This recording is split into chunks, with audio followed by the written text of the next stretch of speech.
Halo, kami dari kelompok 5 ingin membahas studi kasus tentang strategi dan resiko di PT Pegadaian Persero. Selamat menonton.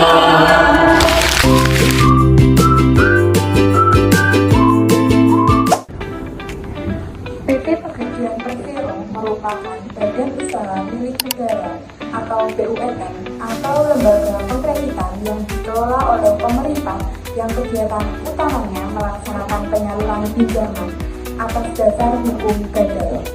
Penyaluran uang pinjaman tersebut dilakukan dengan cara yang mudah dan cepat dan aman, sehingga tidak memberatkan masyarakat yang melakukan pinjaman dan tidak menimbulkan masalah yang baru bagi peminjam setelah melakukan pinjaman di Pegadaian. Hal tersebut sesuai dengan moto yang digunakan Pegadaian, yaitu mengatasi masalah tanpa masalah. Dalam menyalurkan kredit dengan sistem gadai, ada perjanjian gadai di dalam proses kredit tersebut, yaitu apabila debitur tidak dapat melunasi hutang-hutangnya atau tidak mampu memperpanjang dan menebus barangnya sampai batas jangka waktu yang diberikan, maka pihak pegadai dengan itu berhak melakukan penjualan lelang barang gadai tersebut.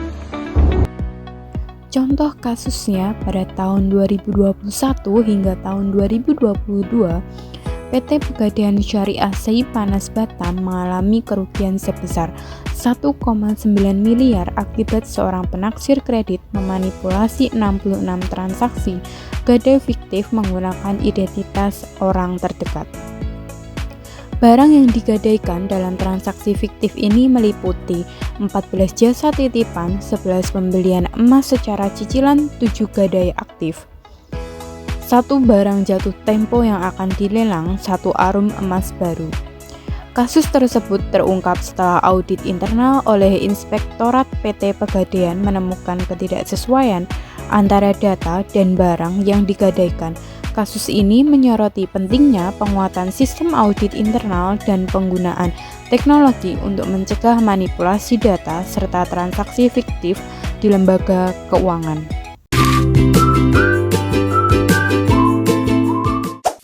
Pada kasus PT Pegadaian Syariah Seipanas Batam tahun 2021 sampai 2022, resiko utama yang dihadapi kasus tersebut seperti resiko operasional yang salah satunya adalah fraud internal.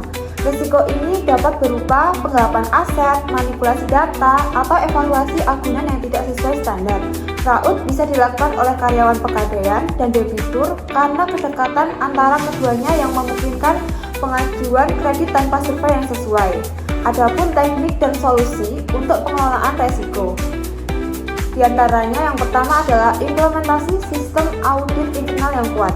Teknik untuk implementasi sistem audit internal yang kuat di PT Pegadaian Persero meliputi pengembangan prosedur audit yang jelas, pelatihan auditor, dan penggunaan teknologi untuk pemantauan. Selanjutnya ada diversifikasi agunan, dapat dilakukan dengan memperluas jenis agunan yang diterima dan melakukan penilaian resiko yang menyeluruh terhadap setiap jenis agunan, seperti agunan bergerak, tidak bergerak, dan tidak bergerak. Yang selanjutnya ada evaluasi dan rekomendasi. Yang pertama, evaluasi. 1. Analisis proses bisnis, ditinjau seluruh proses bisnis, mulai dari permintaan agunan, penilaian, pemberian pinjaman, hingga pelunasan. Identifikasi di titik-titik rawan yang berpotensi menimbulkan resiko operasional dan penipuan. Yang kedua, ada kinerja karyawan. Evaluasi kinerja karyawan di semua level, terutama di bagian yang berhubungan langsung dengan penilaian agunan dan transaksi keuangan. Identifikasi pada perilaku yang mencurigakan atau tidak konsisten. Dan yang ketiga, ada sistem teknologi informasi.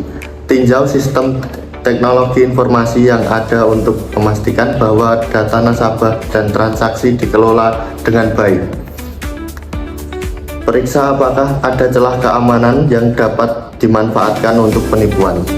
Dan yang terakhir ada rekomendasi. Poin yang pertama, penerapan teknologi evaluasi agunan berbasis AI. Implementasikan sistem berbasis AI untuk penilaian agunan yang dapat menganalisis data historis dan tren pasar. Pastikan bahwa petugas evaluasi mendapatkan pelatihan yang memadai untuk menggunakan teknologi ini secara efektif, sehingga dapat meminimalkan kesalahan manusia. Poin yang kedua, audit rutin dan pelaporan internal. Lakukan audit rutin dan buat sistem pelaporan internal yang lebih transparan. Hal ini dapat mencangkup penggunaan dashboard untuk memantau transaksi secara real time dan mendeteksi anomali yang mungkin menunjukkan kecurangan. Dan poin yang ketiga adalah peningkatan keamanan data. Investasikan dalam sistem keamanan TI yang lebih baik untuk melindungi data nasabah dan transaksi. Ini termasuk penggunaan enkripsi, autentifikasi 2 faktor, dan pemantauan aktivitas mencurigakan. Kesimpulan, PT Pegadaian sebagai BUMN dalam bidang pegadaian menghadapi resiko operasional, terutama fraud internal. Kasus penipuan pada tahun 2021 sampai 2022 oleh PT Pegadaian Syariah Saipanas menyoroti pentingnya penguatan sistem audit internal dan teknologi untuk mencegah manipulasi data.